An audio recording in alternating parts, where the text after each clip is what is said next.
kasih satu amalan. InsyaAllah mudah-mudahan bermanfaat. Sedekah subuh.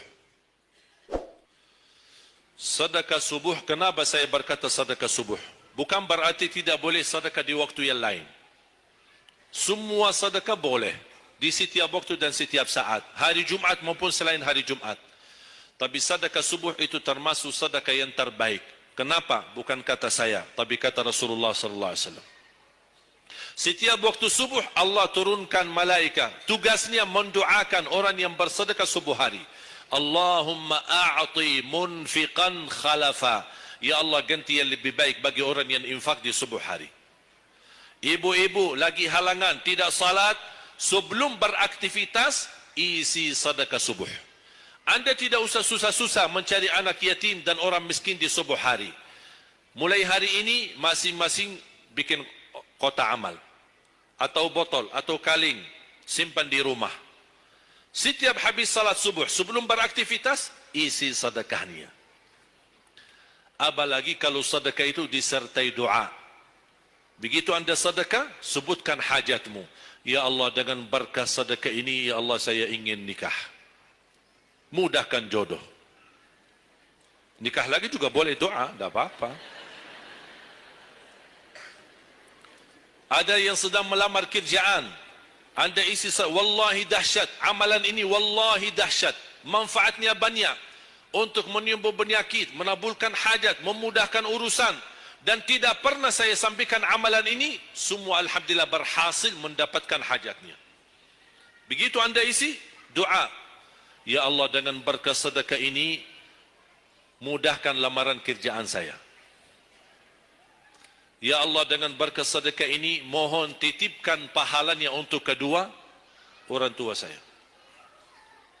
Kalau ada yang merasa dirinya suka marah, suka emosi, ya Allah, dengan berkah sedekah ini, tenangkan hati dan jiwa saya, agar tidak emosi lagi.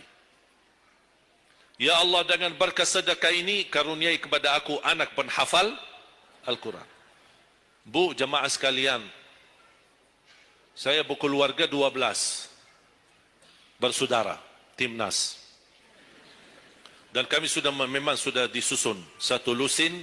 12 ini mempersiapkan kalau timnas kita belum mampu membawa juara, insyaAllah kami sekeluarga siap mengganti timnas.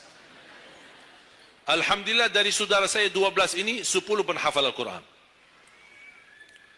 Tapi orang tua saya awam. Percaya enggak? Orang tua saya bukan ulama, bukan kiai, bukan ustaz. Ayah saya belajar kelas 3 SD. Ibu saya tidak pernah masuk sekolah sama sekali. Sampai usia 40 tahun masih buta huruf, tidak bisa baca Quran. Tapi Allah berikan karunia keturunan penghafal Al-Quran. Berkat apa? Salat mereka dan sedekah mereka, termasuk doa. Itu perjuangan mereka. Alhamdulillah, sekarang ayah saya, ibu saya penghafal Al-Quran, yang jadi gurunya anaknya sendiri. Sekarang di Indonesia saya bawa 5 adik saya dan ditugaskan menjadi imam tarawih. Saya bawa mereka pindah dari Arab kemari. Ada 5. Yang perempuan sudah dinikahkan sama orang Indonesia, orang Jakarta. Dan saya dorong adik saya yang perempuan untuk menghafalkan suaminya biar jadi penghafal Quran. Yang 4 laki-laki, ada yang 2 bawa istrinya masing-masing dari Arab, yang 2 lagi saya nikahkan di Indonesia sama orang Indonesia. Ada 1 sama orang Sunda, 1 sama orang Lombok. Jangan khawatir Bu, masih ada lagi, masih ada lagi. Bahkan saya dorong adik-adik saya semua wajib nikah 4. Masing-masing 4 istri. Kenapa? Supaya banyak keturunan. Kalau bisa setiap satu istri 12, satu lusin. Masya Allah, luar biasa. Mengapa? Karena kita punya perjuangan yang masih panjang. Cita-cita saya mencetak 1 juta penghafal Al-Quran di Indonesia. Ketika saya datangkan adik saya tugaskan sama mereka dan tegas. Kalau kalian datang hanya mau berhiburan, pulang. Kalian di sini untuk bersama-sama memperjuangkan untuk mencetak 1 juta penghafal Al-Quran. Dan alhamdulillah program ini sudah jalan. Dan kita terus memperjuangkan. Dan saya harap semua jamaah insyaAllah berkenan terlibat dalam program ini. Cita-cita saya, semua masjid se-Indonesia insyaAllah diimami imam penghafal Al-Quran 30 juz. Bahkan lebih hebat lagi cita-cita saya. InsyaAllah saya yakin akan terjadi. InsyaAllah di demikian hari, di waktu yang Allah insyaAllah tentukan, insyaAllah Presiden kita penghafal Al-Quran.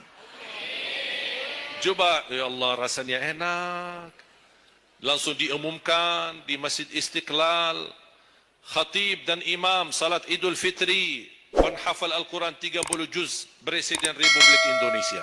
Oh, mantap. Imam salat Idul Adha, Presiden kita.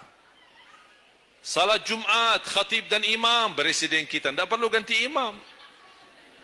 Sudah tidak perlu ganti imam, subhanallah. Luar biasa. Coba, saya kagumi ketika membaca dan melihat YouTube-nya Presiden Erdogan, Turki. Walaupun beliau bukan penghafal Al-Quran, tapi murattal bacaannya beliau, Masya Allah. Mana ada sekarang Presiden di dunia Islam sebagaimana bacaannya yang benar. Ini sudah saatnya, tapi bukan sekarang ya, nanti maksud saya, sabar dulu. Nanti jadi kacau nanti semua. Nah, sabar dulu. InsyaAllah ada waktunya. InsyaAllah. Mulai dari sekarang kita ayo bersama-sama mempersiapkan untuk kalau anda gagal menjadi penghafal Al-Quran, jangan gagal anakmu, cucumu, generasi yang ini semua. Kita melihat, saya bangga. Kenapa saya semangat untuk mencetak 1 juta penghafal Al-Quran? Itu berkatnya acara Hafiz Indonesia. Nonton kan acara Hafiz Indonesia? Nangis ya? Habis tisu kan? Tahu enggak salah satu karunia Allah untuk Indonesia? Ada teman saya berusaha punya TV di Arab. Beliau ingin membuka dan membuat acara Hafiz Indonesia versi Arab. Tapi gagal. Kenapa? Karena tidak menemukan jumlah yang banyak penghafal Al-Quran di bawah usia 10 tahun. Hanya Indonesia saja. Malaysia kalah, Indonesia saja. Di bawah 10 tahun. Dan sayang sekali memang anda yang nonton acara Hafiz Indonesia, anda nonton acara yang sudah jadi. Tapi anda belum tahu apa yang kami berjuangkan di belakang layar. Sebelum acara Hafiz Indonesia, 4 bulan bekerja keras. Sambil tim turun ke lapangan, ke desa-desa, kampung-kampung, ke pulau-pulau untuk menumbulkan dan mendatangkan, menghadirkan para penghafal Al-Quran. Ketika dibawa di Jakarta, 2 bulan berturut-turut kami didik mereka. Yang awalnya pemalu, awalnya ada yang mohon maaf, kencing di celananya sendiri. Saking tidak berani, takut. Alhamdulillah sekarang menjadi mereka pemberani. Bahkan mereka berlumba-lumba azan subuh. Mereka berlumba-lumba membangunkan sesama saudaranya. Sama-sama tertib, makan. Kita menghadirkan dokter kesehatan, kita menghadirkan dokter psikologi jiwa untuk menjaga perasaan mereka selama 2 bulan. Didampingi kadang-kadang ibu mereka, didampingi kadang-kadang ayah-ayah mereka. Dan semua rata-rata sepakat orang tua mereka tidak pernah kami merasakan bangga memiliki anak sebagaimana kami melihat perjuangannya di Hafiz Indonesia.